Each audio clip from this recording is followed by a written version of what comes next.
Hey guys, and welcome back to the channel. So today we are going to be making literally my favorite dessert, summertime dessert actually, and that is my almond torte. Now this recipe, we are going to be using almond meal, coconut meal, because I have been getting requests on how to make healthy-ish desserts. So I'm coming to you guys today with this amazing torte.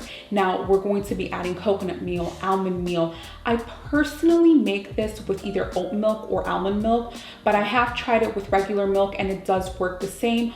Also with the sugar, I will leave in that link below the sugar swaps that I used. For example, for this exact cake for the video, I actually used my favorite monk fruit sweetener, but definitely you can just use regular granulated sugar, and you can obviously use regular milk. So guys, I hope you enjoy this recipe, and please don't forget to leave your suggestions on my DM on the comments down below. I love communicating with you guys, and please don't forget to give this video a big like, a big share, and a big subscribe, and please don't forget to hit that notification button so you never miss a video with Chef D.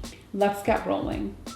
Start by preheating your oven to 350 degrees Fahrenheit and gather all of your ingredients. In the bowl of an electric mixer fitted with the whisk attachment, place in your butter and sugar. Make sure that the butter is room temperature, and let's start whisking away for about 2 minutes, I would say. Start off mixing at a regular speed, meaning a 5, and then once that's done, we'll bring it up for the second minute to the fastest setting when you're mixing that sugar and butter together. Halfway through the mixing, if you want, you can stop like I'm doing and just scrape the sides off the bowl so we can get everything nice and evenly. Once again, mix everything together at a high speed so we can get that butter and sugar creamed up. Once everything is whisked away, bring down the bowl and take out the whisk attachment, and literally just get a spatula or whatever you have available and start by scraping the sides evenly all the way towards the middle so we can get started on the egg section. So for this recipe, we're actually going to be using 4 large eggs. Now, it is important for them to be large because they do need to literally make the cake come together, and this actually really helps it out. Now, we're just going to be adding the 4 eggs inside of the same bowl with the creamed butter and sugar. Now, add in your whisk paddle and let's get ready so we can whisk this up again. Start by mixing your egg once again, going from a medium speed all the way to a high speed. Now everything is literally gonna come together. It might look a little bit, how I would say this, curdled, but it really is not curdled. It's actually bubbling away and it's pretty much delicious by this point. As you've noticed, we're actually starting off with all the wet ingredients first. Now we're going to be adding your choice of liquid. For this recipe, I actually used half a cup of oat milk, but you can definitely use regular milk. You can most definitely use almond milk. The only milk I wouldn't recommend, to be honest with you, is coconut milk. Pour in your vanilla extract or almond extract if you don't have vanilla. It should work perfectly fine. The only thing that I do advise is to use good quality vanilla or almond extract, as this really does make the difference.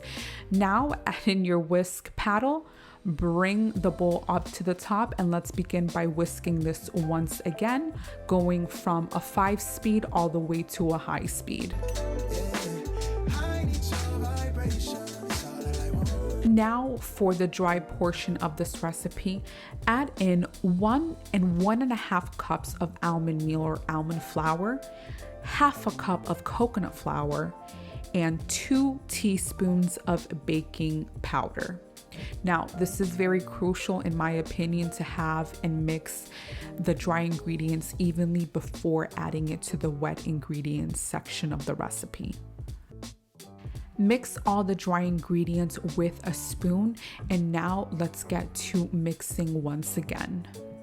As you'll see in the video, I'm literally adding little by little the dry ingredients. Now, I really do like doing this, even though this takes a couple of seconds of your time, because it does make the batter a little bit more fluffier, less crumbly, and just an overall better consistency. Now I will be adding a little bit of more of that beautiful dry ingredient part and just putting it once again to whisk.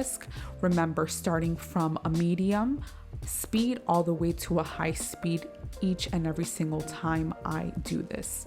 And you'll notice by the end of this section of the video that the consistency of this batter really turns into a thick and creamy, kind of, I would say, in between a pancake batter and a regular cake batter. And this really just makes a little bit of effort, really makes a difference when it comes to this beautiful cake. And the great thing about this recipe, guys, is that we're literally using one bowl, one paddle, one spoon, one cake pan, and pretty much that's it. Now, what you want to do, like you see in the video, I'm literally scraping the sides off the bowl just to once again get that even consistency that I'm really looking for. Now, you can keep, stopping and scraping, but I doubt that you're gonna have any trouble with this. Brunch, can I shine? Feel like everything might turn out just all right. I know I'm lying to myself. Pardon my wishful thinking. Now, let's prep up our 9-inch springform pan or cake pan.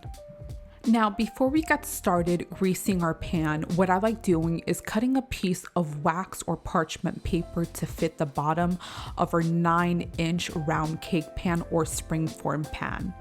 Once you've done that, just take out the parchment paper and begin to coat the pan with your leftover butter, if you have any, like I have in the video. And let's spray a little bit of non-stick spray on top of the pan, and not also the pan, but on top of that beautiful parchment paper that we've cut. Now that we have everything buttered away, add in your parchment or wax paper that we cut out, and literally just with your hand, with the back of your hand, just tug it down. And now we're gonna get the same cooking spray and we're just gonna put that on top. The reason I love doing this is because I do like reassuring, honestly, myself, that the cake is not going to stick at all costs. So please remember that when you do bake the cake and when you do take it out, and when it's done, to take out that wax and parchment paper out. Now let's add in our cake batter to that nicely prepped up 9-inch springform pan. Spread the batter evenly onto your cake pan. Make sure that none of the batter goes to waste, as this is precious goods. Now, this is a step that I usually do when I'm baking. I'm literally placing my cake pan on top of a cookie sheet that has been topped off with wax paper and parchment paper.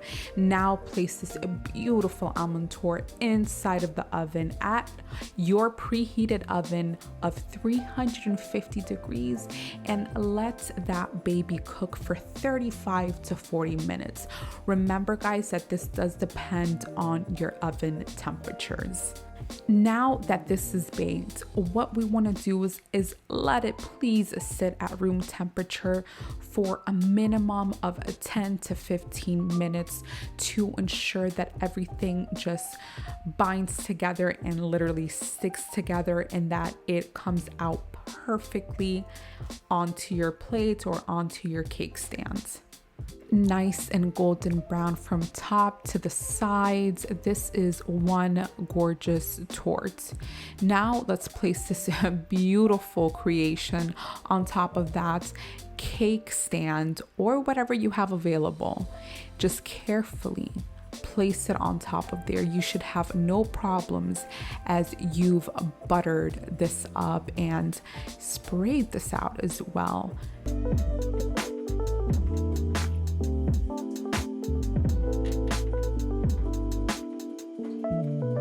Now that we're cutting up this torte, what I love to put on top of it is my strawberry compote, and I will definitely have that recipe down on that link on the website so you guys can get those quick tips on how to make the cinnamon strawberry compote that I love putting on top of my almond torte.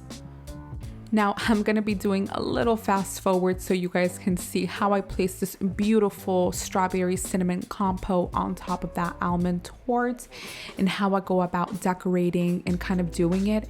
And it's pretty much just fresh ingredients, guys.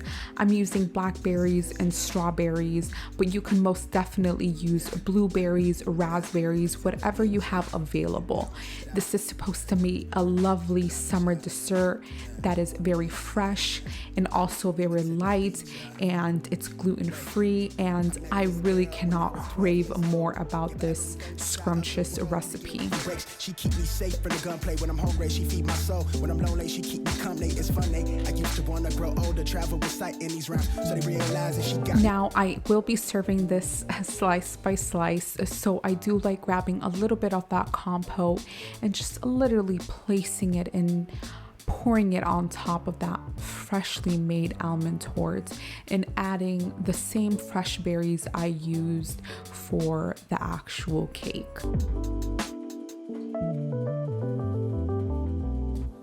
Guys, thank you so much for clicking on this video. I hope this dessert becomes one of your summer staples that you love and that you go to with a healthy-ish twist, I would say. And now let's get to the taste testing. You might hear my dog's little paw print walks. I'm sorry about that, but let's get back to the food. Let's just give this a little taste test.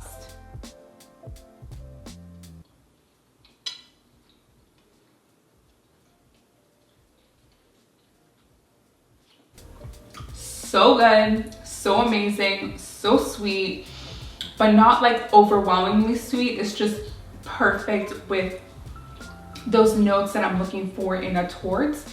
Guys, if you love this recipe, please don't forget to give this video a big like, and I will see you next week with new videos. And thank you everybody for giving me such positive vibes on my DM, on my comments, and on the likes. I will see you shortly. Ciao.